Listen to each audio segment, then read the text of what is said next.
And you've got, just like the civil aviation requirements, red for port, green for starboard, so you know directional control is available in the dark as well. So if you wanted to go covert, you just switch those off.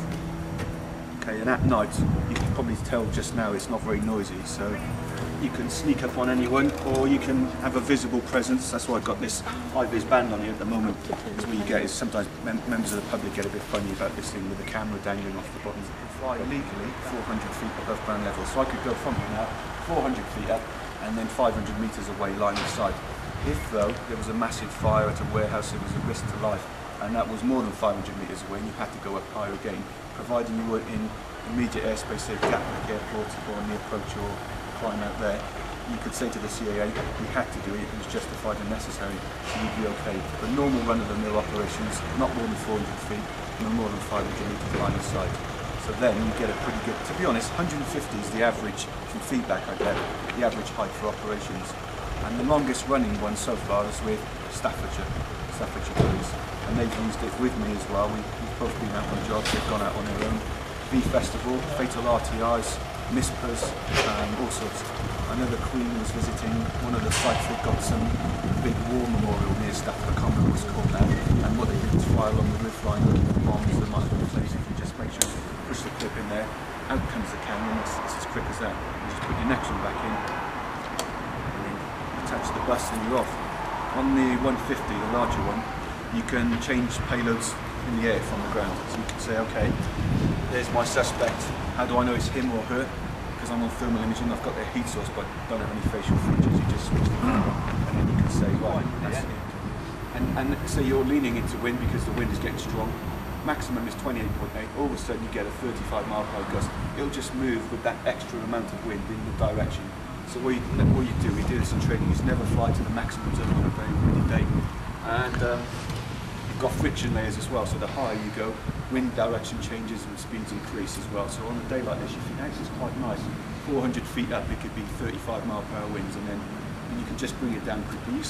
After a while, you almost get a connection between you and it, so you start to feel it's getting closer. By the way, just wants to come round, have a quick look over my shoulder. There you go. Okay. If I tilt the camera up as well, you can see there. That black line there is the bar, by the way, the frame. But obviously, when we're at height, that disappears. Right. So I'll just get it up into the air. As you can see, even in a confined space, without much concentration, to be honest, you've got it lifted, and that's it. So once I'm up in the air, what I want to make sure, in this particular area, we're not going to get much GPS. But once I'm above that concrete building, I know, hands-free, I'm now flying on GPS. Let's move it over that way so we don't get much interference from the buildings. There you go, and I'm now off, nosing around, having a look and see what's in the area. I'm now able to see over to that roof there, on that multi-storey car park. Let's turn it around a bit actually. Getting a bit of interference down there. So there you go, there's what looks to me like the front of your police station with a fire engine there. For your engine. You see your fire? Yeah. Parked on the yellow line. Okay, so, and then I can see what looks like to be the front right of this building here as well. Now I'm facing that way. So now you can see on the roof, if somebody was messing around on the top of that roof, you had a person who's, I don't know.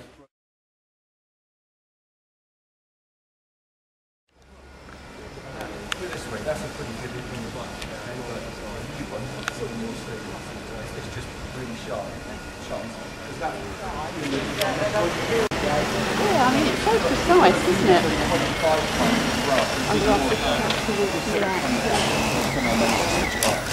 Sorry. That's all right. And 25 times.